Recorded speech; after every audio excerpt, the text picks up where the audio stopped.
جلاؤ گھیراؤ کے یہاں تک کہ جی ایچ کیو کے دروازے توڑے گئے، کور کمانڈر کے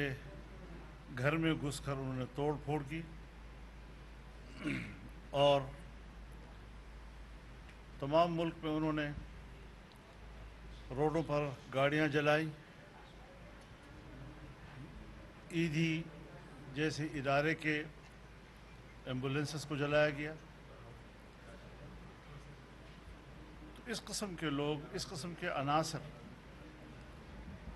ظاہر ہے کہ لمحہ لمحہ دن بدن ان عناصر کے بارے میں ہماری رائے کی تصدیق ہو رہی ہے۔ ہم نے 10-12 سال پہلے جب ان کو پاکستان کی تہذیب اور پاکستان کے آئین کے خلاف ایک ڈرون قرار دیا تھا، پاکستانی سیاست کا غیر ضروری عنصر قرار دیا تھا،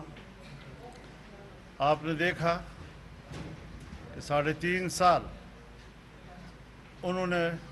ملک میں جیسے حکومت کی، 3.5 سال میں وہ اپنی ایک کارکردگی نہیں بیان کر سکتے کہ انہوں نے ملک کی تعمیر کے لیے کوئی کردار ادا کیا۔ ملک کو پیچھے دھکیلنے کے لیے تو ان کا بہت بڑا کردار ہے، لیکن ملک کو آگے لے جانے کے لیے نہ ان کے پاس ویژن تھا، نہ ان کی کوئی نیت تھی، بلکہ پاکستان کی ریاست کو توڑنا ان کے ایجنڈے پر تھا۔ اور آج جس طریقے سے وہ اپنے اندر کی جو خبث باطن ہے وہ سامنے آ رہا ہے، اس سے معلوم ہوتا ہے کہ ہم نے صحیح نشاندہی کی تھی۔ ملک کو ان کے حوالے کیا گیا اور یہ خود کہتے ہیں کہ ہمیں فلاں فلاں نے حکومت دی، معاشرے کو تقسیم کر دیا، نئی نسل کو جو سبق پڑھایا ہے انہوں نے،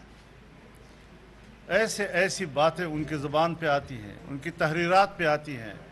سوشل میڈیا پر ان کے پوسٹوں سے سامنے آ رہی ہیں کہ اب کیا ان کو مسلمان کہنا بھی جائز ہوگا؟ ایسا طبقہ تشکیل دے دینا کہ کوئی تو آپ کو پیغمبر قرار دے رہا ہے، کوئی مقام نبوت پر آپ کو پہنچانا چاہتا ہے، اور کچھ ایسی اخلاق سے گری ہوئی باتیں کہ جو میری شرافت مجھے اجازت نہیں دیتی کہ میں اس طرح پبلک پلیس میں ایسی بات کہہ سکوں۔ تو اس قسم کے لوگ ملک پر کیوں حکمران بنائے گئے؟ قوم اس کا حساب لے گی، اس کو اس طرح نہیں چھوڑا جا سکتا۔ یہ ملک لاوارث نہیں ہے، یہ ملک چپے چپے پر اپنے لیے قربانی دینے والے رکھتے ہیں۔ اور جلوس ہم نے بھی نکالے ہیں، ملین مارچ کیے ہیں، آزادی مارچ جو 15 لاکھ لوگوں کا اجتماع تھا، کوئی گملہ نہیں ٹوٹا، کوئی ٹریفک نہیں رکی، ورنہ ہم بھی اس حوالے سے کوئی جذبات میں آ سکتے تھے، ہم بھی تو ناراض تھے، ہمارے یہ احتجاج بھی تو ناراضگی کی بنیاد پر تھے، احتجاج کی بنیاد پر تھے، لیکن ہم نے ملک کے اساسوں کو اپنا اثاثہ سمجھا، اپنے اداروں کو اپنا ادارہ سمجھا، اداروں کی عزت کو اپنی عزت سمجھا اور اس کا تحفظ کیا، اس کا خیال کیا۔ یہ ہماری نقل بھی کرتے ہیں اور نقل اتارنا بھی نہیں آتا۔ ہم نے آزادی مارچ کیا، انہوں نے بھی کہہ دیا ہم آزادی چاہتے ہیں۔ بھائی آزادی کا بھی کوئی معنی آتا ہے تمہیں؟ غلامی کا نام آزادی رکھ دینا، بد اخلاقی کا نام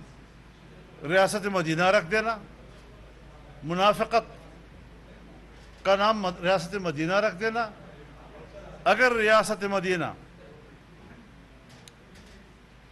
جس میں وہ آپ کہتے ہیں کہ سب کے حقوق برابر ہونے چاہیے،